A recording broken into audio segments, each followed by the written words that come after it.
How's it going, ladies and Bruce? I'm Bobby Sixkilla and welcome back to Disco Elysium. It's time for us to check out this church now and continue exploring this coastline. Let's get in there and see what's up. Heavy wooden doors more than twice your height stand shut in front of you. Doesn't look shut. The rectangular sea-worn ornamentation appears in stark contrast to the padlock carelessly drilled into the wood. Rattle the doors to see if they open. Nothing happens, only the sound of the padlock rattling against the door. High above, the wind wraps around the church in its rush, cold and wet from the ocean bay. It parts around the massive keel-shaped roof, like a test tunnel, washing both sides, the way it has done for 340 years. The wind keeps its distance. So should you. What is this feeling? There is a hole in my heart. Inspect the carpentry. The carving on the door is block-like and angular, like the church itself. Two large beams shoot downwards, sinking into the wood before they reach the threshold. Run your hand over a beam. The surface is smooth from the wind, but moist to the touch. Inspect the staple. The padlock passes through a staple that's been hastily attached to the wood. Closer inspection reveals that one of the screws is not a screw at all, but a nail. The work has been done recently and is unprofessional, to say the least. Should you want to get through, it might be easy just to pry the whole thing off. 72. Take a close look at the padlock. This cheap-looking padlock is steadily built. It shackles together a hasp and a staple screwed into the wooden door. The lock is adorned with a yellow sticker. Look at the sticker. You see a yellow circle with two X's and a big curve below them that looks like a mouth. I'm pretty sure you haven't seen it before, but what the symbol depicts is clear enough. A smiling dead guy. The curve makes it smile, and the X makes it dead. There's something blindingly modern about this symbol. Its modernness puts to shame everything you've seen before. What makes it so modern is the contrast between the cheery chemical yellow and the rigor mortis, as if the cheery guy didn't know he was dead, or the dead guy didn't care that he was. Either way, you get the sense the forces of future are at work here. Take another look at the boring padlock, for absurdity's sake. The cheap-looking padlock is sturdily built. Oh yeah, we got that. Try to peel off the sticker without ripping it. And this one, which is a red check. We'll try this one. There's nothing like the sound of a sticker unpeeling. Now it's stuck in your thumb.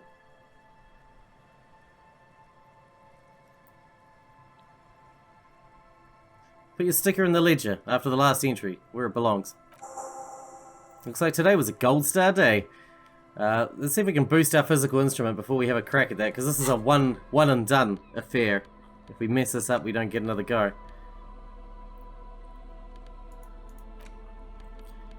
we have anything that'll boost physical instrument? Or are we wearing anything that negates physical instrument? Don't think we are.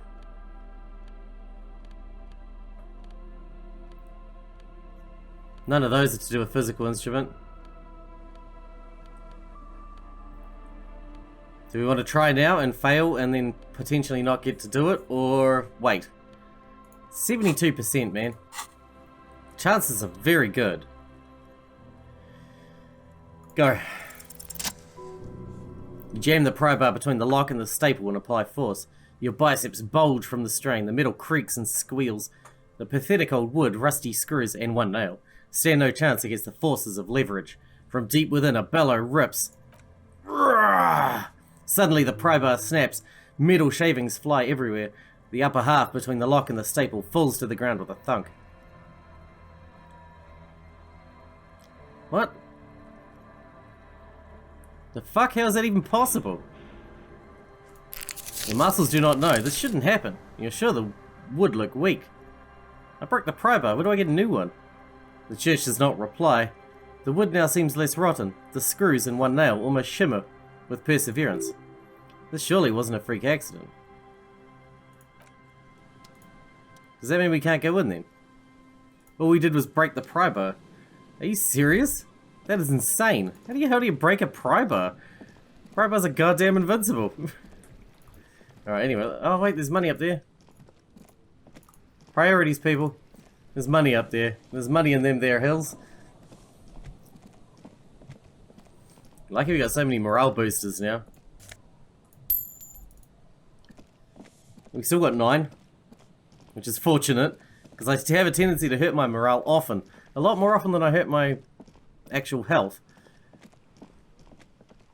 My health seems to handle a lot better than my morale. Must have taken a lot of patience to do this. Oh, they're stacking rocks, that's cool. Painted with pastels, someone is trying to bring cheer into the world.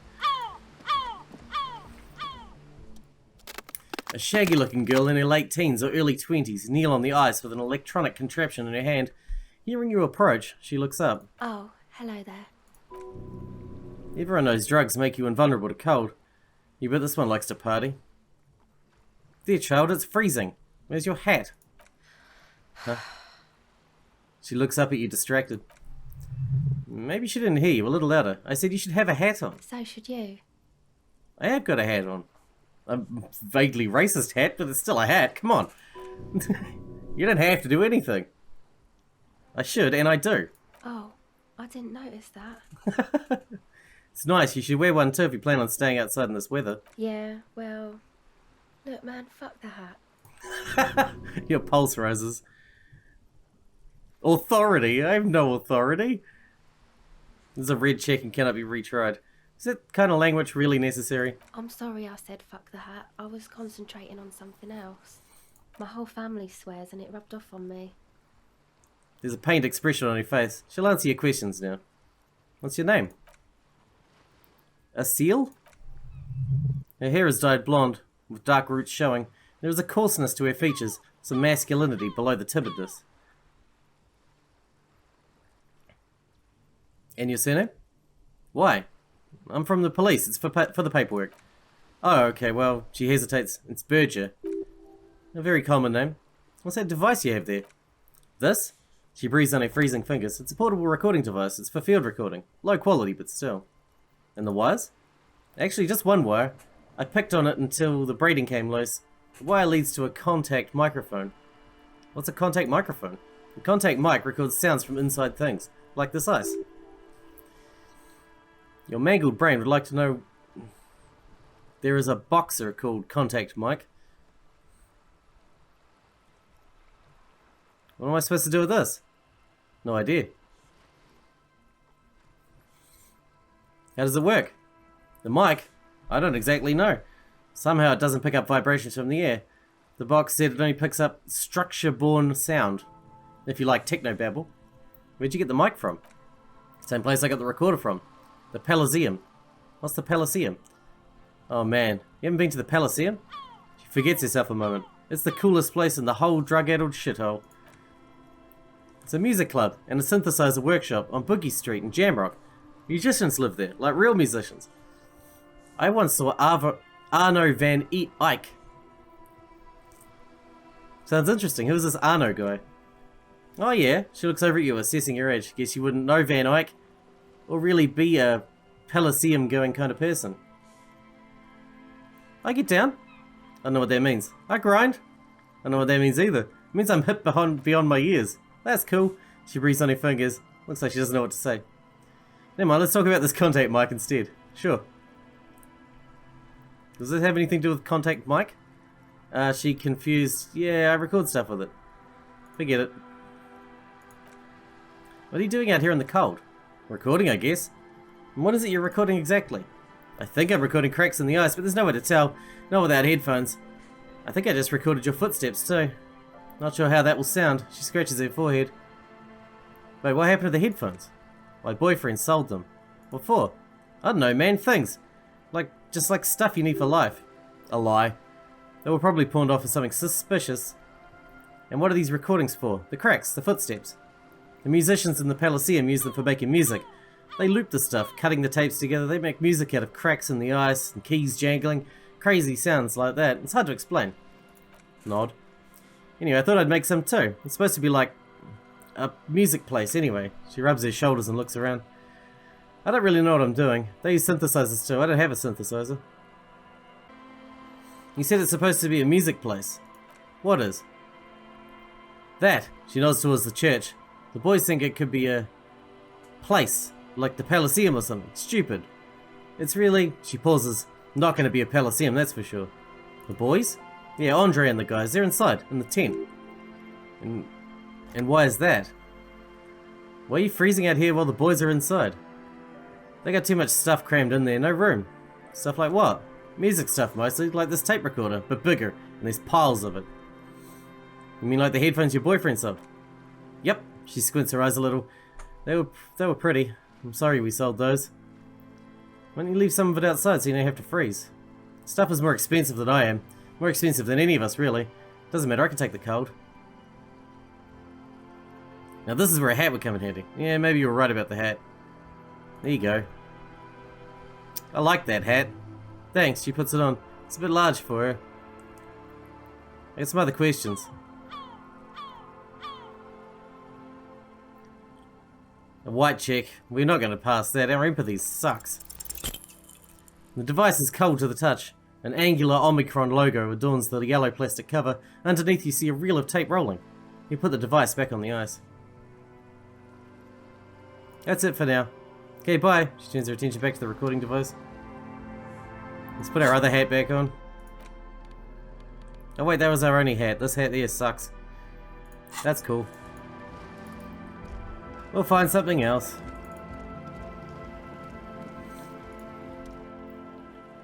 A pane of Eternite has been planted in the snow. 2 poles are holding it up. Barely holding it up. It could fall over any minute. A strong gust of wind might be enough. What is this? Looks like a makeshift bridge, currently drawn up. And junior researcher Alari Tal invented Eternite in the unprestigious Vartana Polytechnic Institute some 30-odd years ago. He thought it would last forever, hence the name Eternite. The only thing lasting turns out to be its carcinogenic effect. Push the Eternite over. The pane falls into the icy snow with a soft thunk.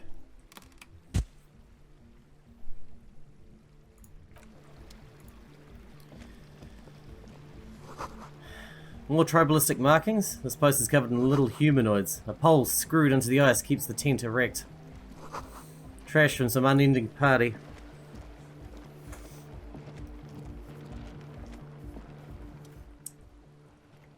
The tent is just tarpaulin fabric, covering a pile of stuff.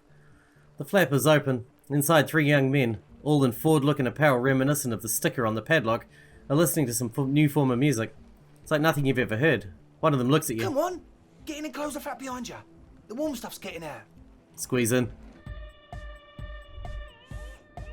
What's happening, fellas? A pile of nasal spray. Brand name, Nosafed Ultra. Smells like sweat and laundry detergent, plus a trace of ether. Candace is filled with what appear to be water.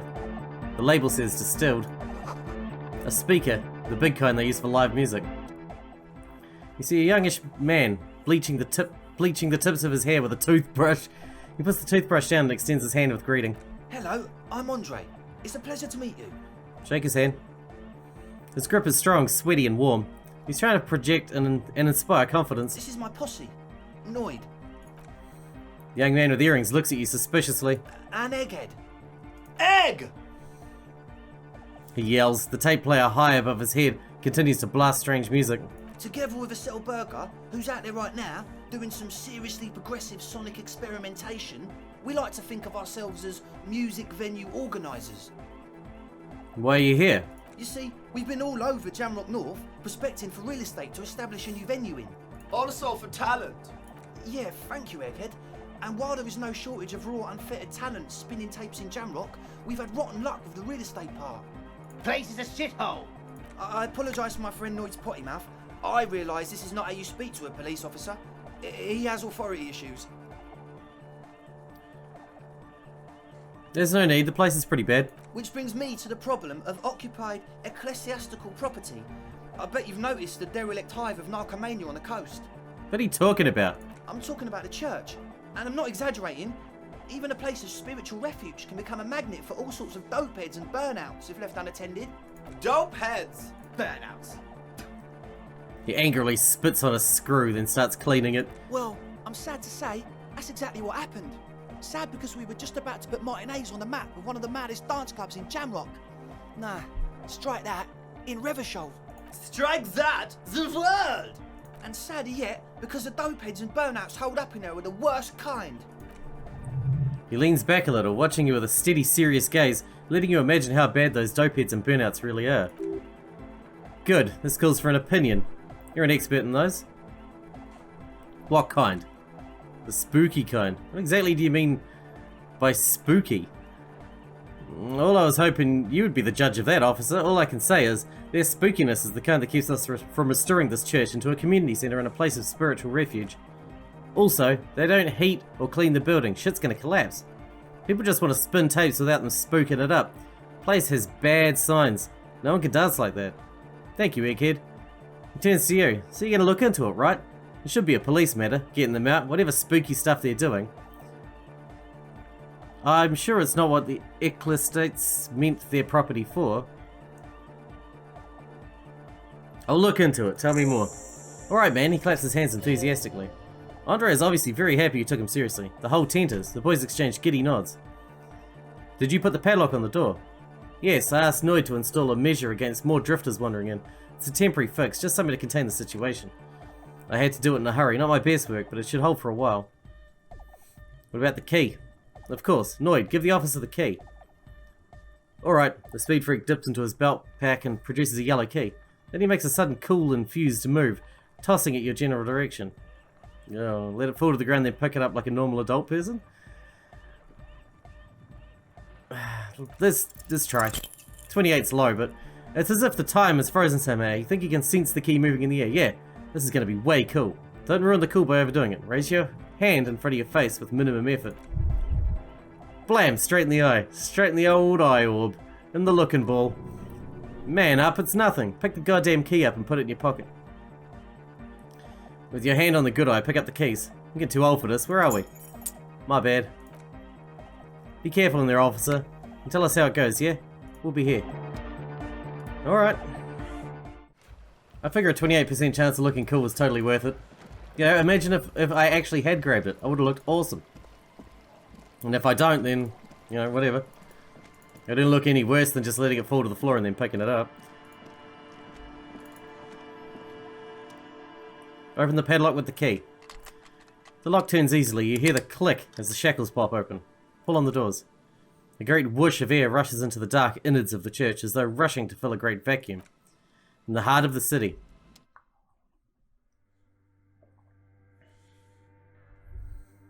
Alright, we need to be careful because we don't have backup and we don't have a gun.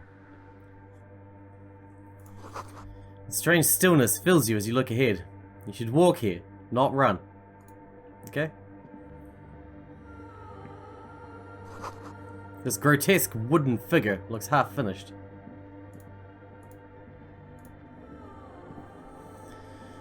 I guess I'll walk. More of the forked lightning pattern you saw outside. Bark beetles? No, it looks intentional. Some long forgotten style.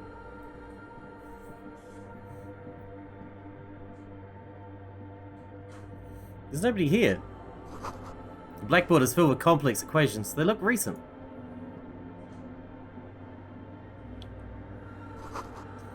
Two decks of reel-to-reel tape spinning on empty. A portable Harman Wowshi tape recorder.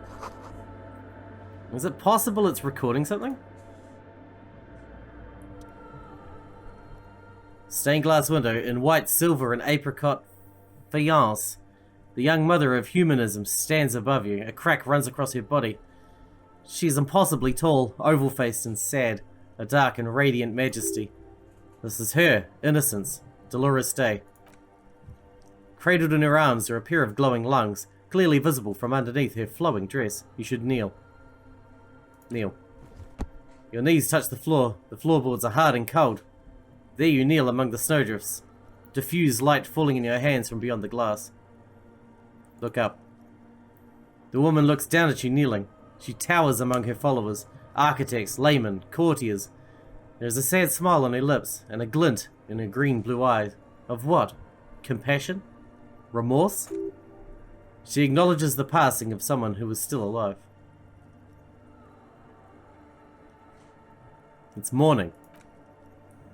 With that terrible word ringing through your mind, you rise. Into the apricot-coloured light of the window, the woman keeps smiling, her distant smile above you, sundered by the cracks in the glass.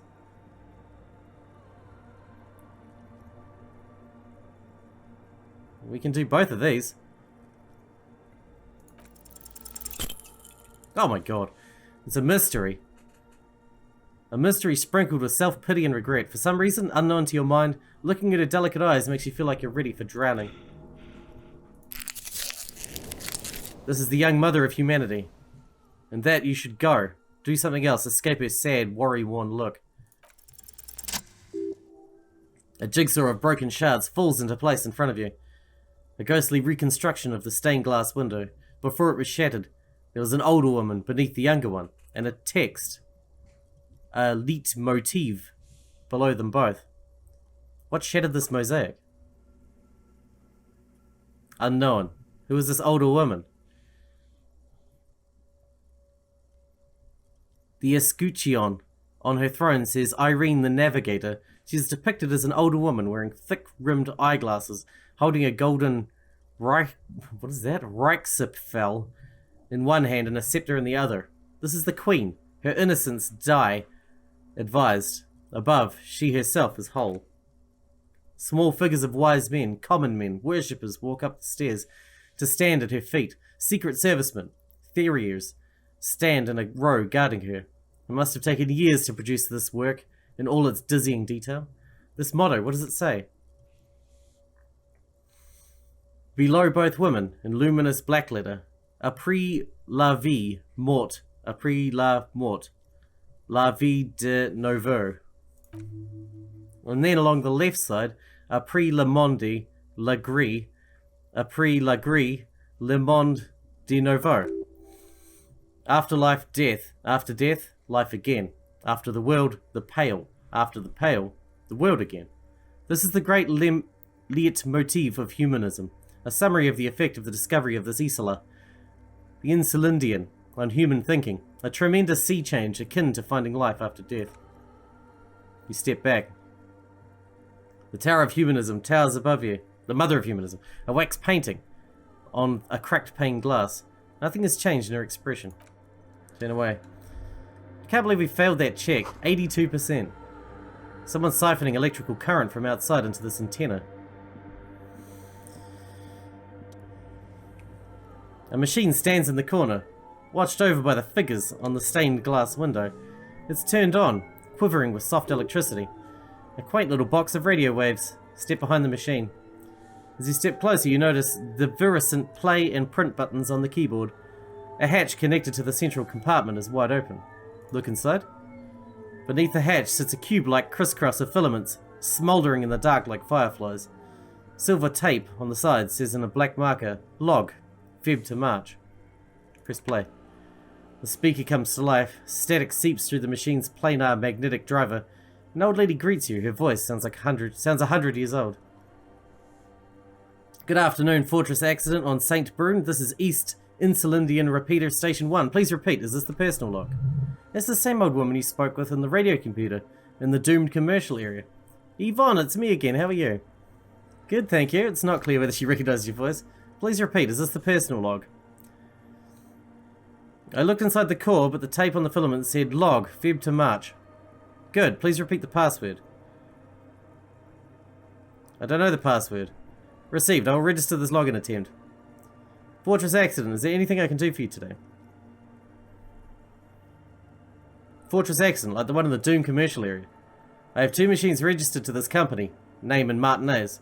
One on the St. Brune, and the other in Rue de St. Ghislaine. St. Brune, that's the church. Rue de St. Ghislaine, the Doom commercial area. Anything else I can help you with? Thanks, and I'm finished with this call. Goodbye, Fortress Accident, she says as her voice disappears into a whirl of static. Press print. Nothing happens. We can come back when we find a password. Just like last time. So where are these people that they wanted to get rid of? The bowl is full of water, and a live wire runs directly into it. That's terrifying. The silence in this part of the church is almost palpable. All the shifting matter and shuffling of living things is gone. Nothing seems to exist beyond the church anymore. Maybe if you were to stand in just the right spot, even your footsteps would be completely silent. Wait, I think I still hear something. And then it's gone, almost all of it, but for the faintest of hums. It seems that sound here is detached from its source somehow, if not blotted outright. Truly unusual. You can hardly hear your own breathing. Look up into the bell tower. The orderly rows of ceiling panels become barely visible, and then disappear completely into the darkness of the tower overhead. This is a red check and cannot be retried. Perception.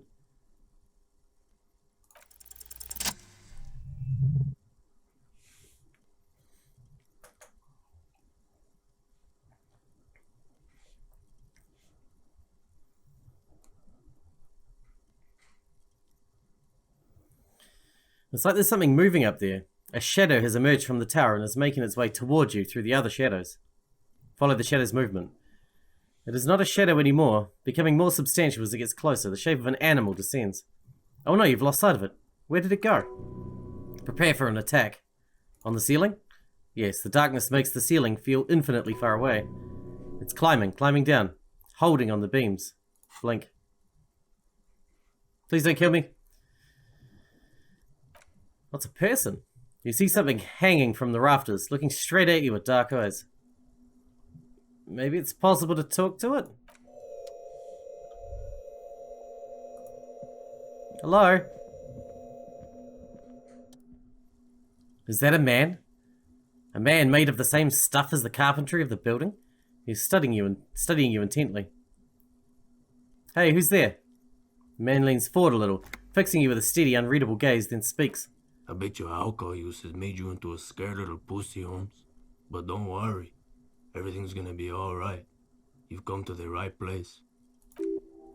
That accent is Villa Lobos, a peninsula in the Mesk, and a district in Jamrock. There's a sizable contingent of Villa Lobos speaking Mesks in Revachol. The right place for what? Here you can receive the mother's love. And when you're ready, she will take your hand and lift you out of the despair at the bottom of the bottle. He's a born preacher. Enjoy the rhetorical flourishes, but remain vigilant. Don't let him get too close, he's crazy. What qualifies as too close? Giving away all of your possessions, sacrificing a limb to appease an angry god, trying to live on air and light alone as though you were some kind of plant. Vigilance is practically my middle name. I won't let anyone talk to me into anything unreasonable. That's right, you've got to watch your own back. Hey, and what was that about the bottle again? You haven't even drunk that much lately. Lay it off already. Lay off it already. Sheesh. I'm a policeman. I need to talk to you about police things. I don't know anything about alcohol use. Oh yeah, sure. You don't know anything about alcohol use. You got it all under control, eh? I can smell the control. All the way over here.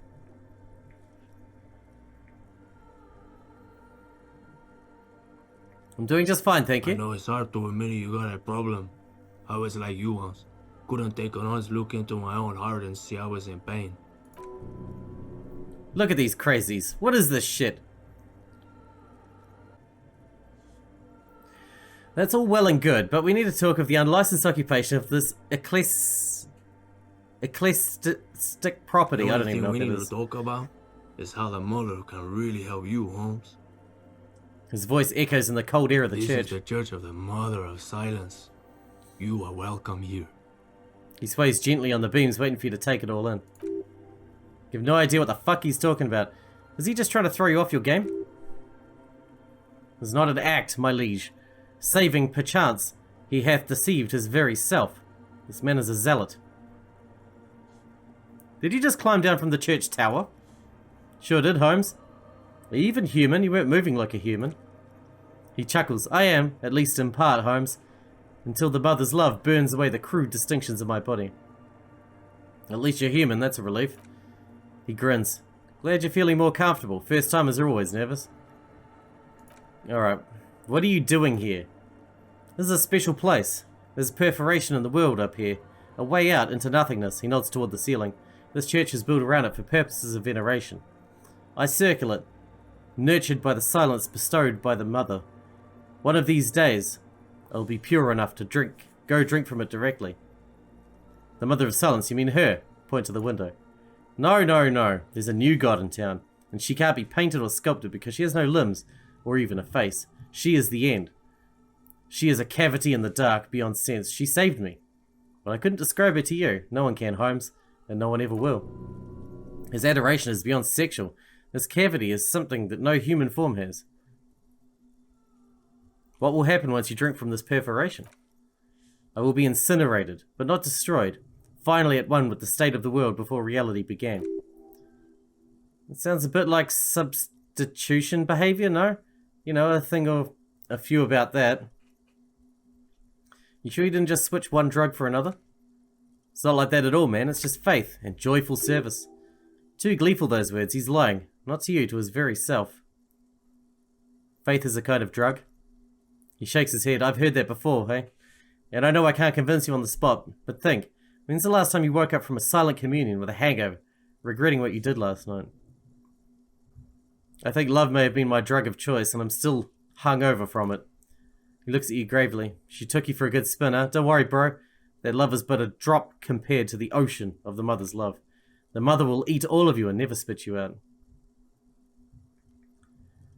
I was being insensitive. Sorry, let's move on. No worries, man. I know this shit takes time. I still don't understand what you're doing in this church. I'm a seraph, Holmes. I sing the mother's glory. Can you sing for me? Sing for me something. I ain't from no Mariarty, if that's what you're thinking, and the song I sing is silent as the mother.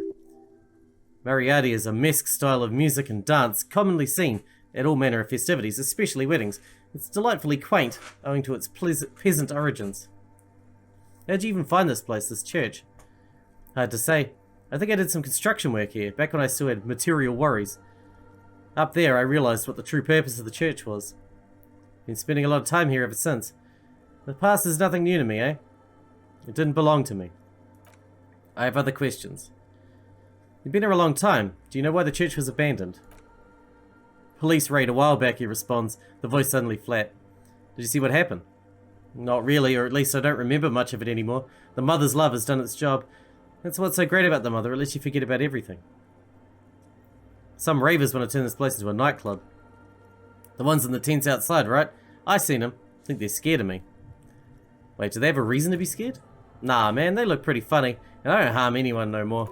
Anymore, anyway. So what do you think about the nightclub, that is? Why not? They wouldn't bother me none.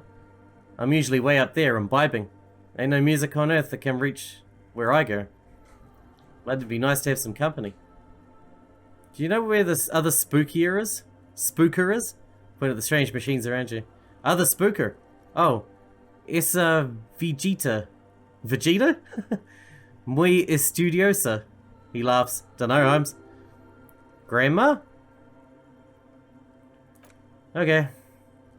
Have you by any chance heard the Vegeta say the password into a radio computer? Too many times, essay? You need it for something? Surveys are a good way to fish for personal information, especially in the name of public safety. Yes, it's for a first-degree murder investigation in Martinez. Don't sweat it, Vato. The password is afterlife death. What do you think of that? Makes me almost pity when I hear it. I think we're done here, Essay. The figure crawls off into the darkness above. He's a nice man. Crazy as fuck, but really nice. That's cool. +1 pain threshold. Nice. What else we got? A figure drawn on the frost in the window depicting a deer. Frost has drawn flowers over the glass, obstructing the view. A cracked pane of glass. Colourful. It came from the stained glass window. Still has letters on it too.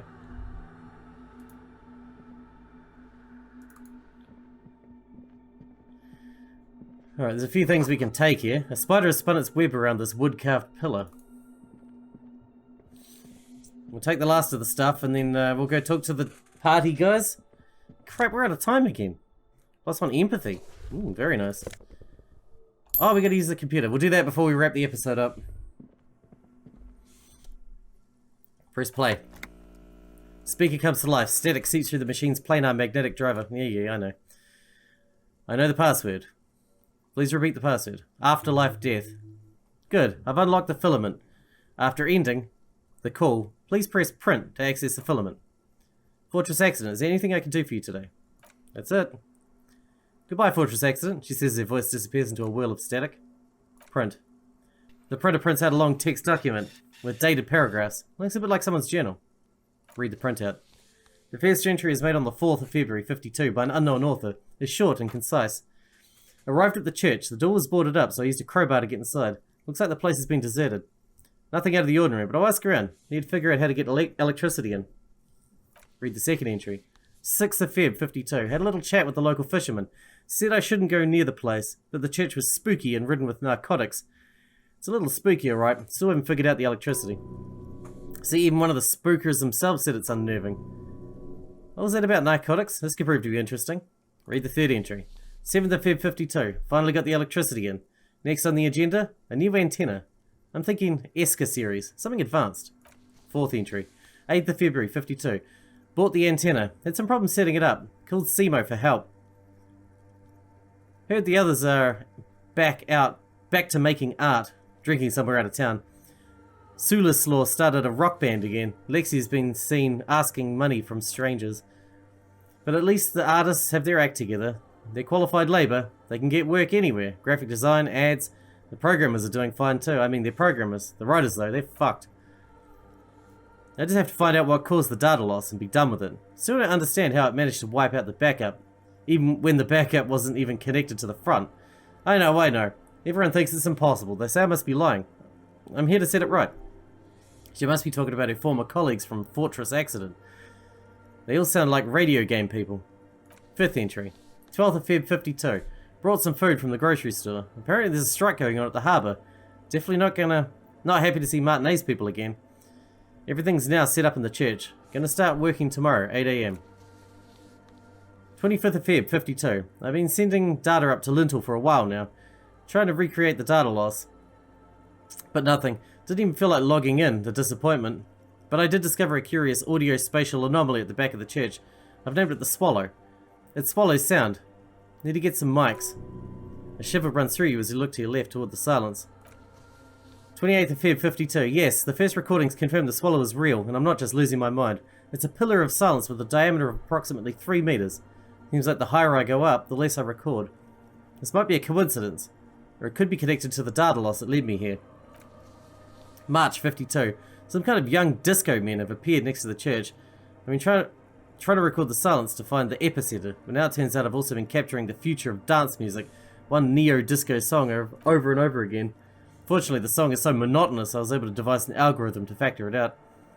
The other day, one of the disco men came in. Before I could even say hello, she got scared and left. Good. I don't want anyone distracting me from my work. March 52. I got a call from the repeater station. Someone has tried to access the radio computer in our old office in Martinez. Can't do anything about it, that must be us. The storekeeper still doesn't want to let me inside the building. Thinks I'm some part of some kind of curse. How Martinez of her. Shit, I still need to talk to the book lady. March 52. A new 2-meter aux cable, noodles, crackers, ping pong, energy drinks, water, toothpaste, gum, and also some canned air. Your reading is interrupted by the sound of the church door opening. A strange woman makes straight for the radio computer. Sooner the programmer.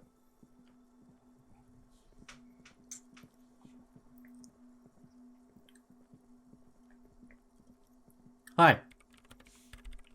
I'm standing right here. Into my radio computer, I see.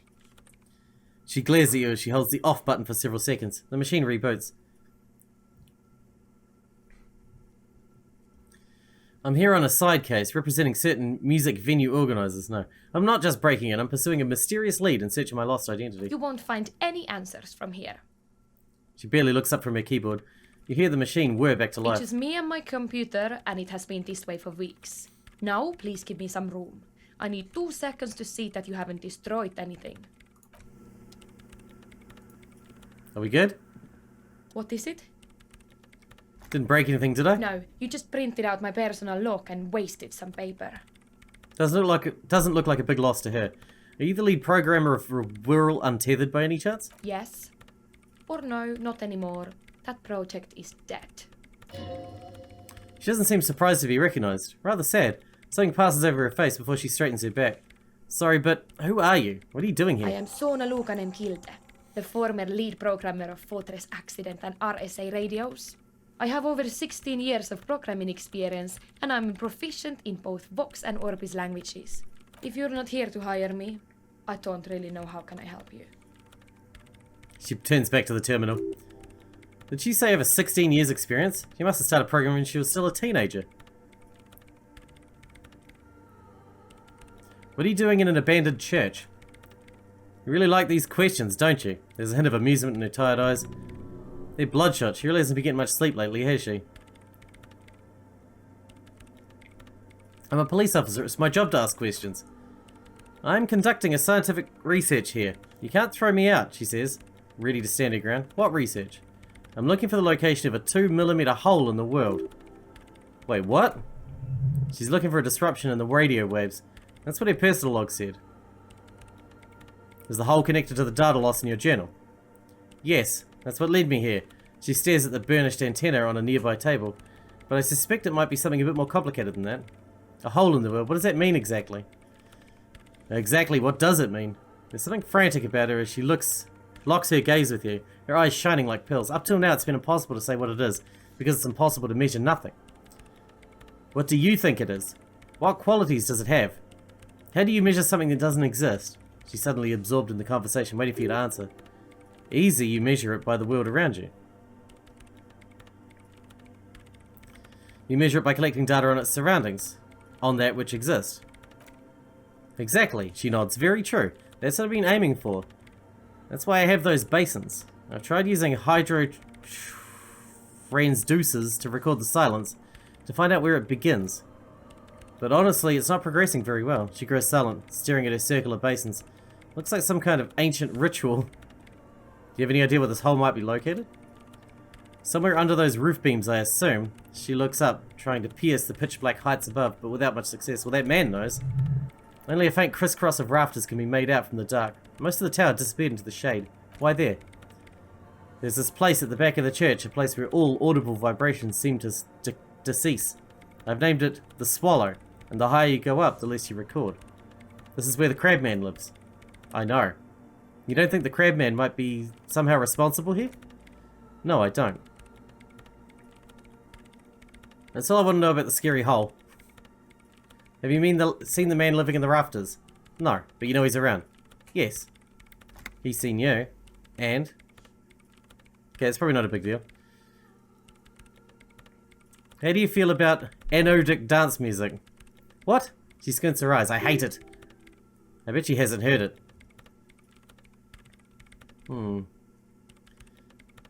Okay, that was quick. Why do you hate it? Maybe I'd have to be on drugs to get it. But to a sober mind, it just sounds like uninspired rug whipping. No idea what it has to do with either dancing or music. Right, but how do you feel about a club for anodic dance music? This isn't about those speed freaks in the tent, is it? She looks up, shaking her head. I got some news for you. It's not a nightclub they want to build here. What do they want to build then? Take a guess, why don't you?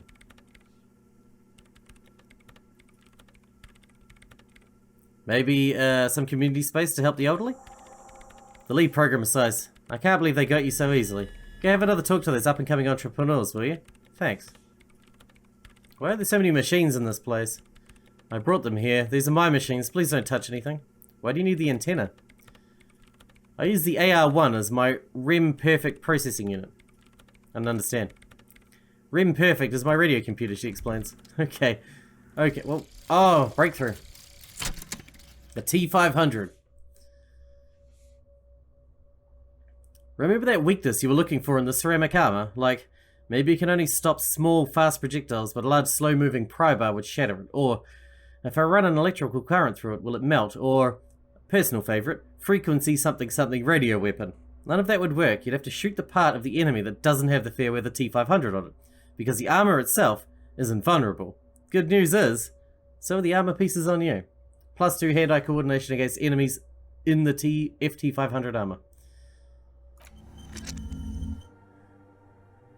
Cool. We're going to wrap this episode up because we're way out of time. We're going to talk to those people outside and keep exploring the beach, I guess. Hope you guys enjoyed it. Thanks for watching. Thanks for hanging out with me, and I'll see you in the next one.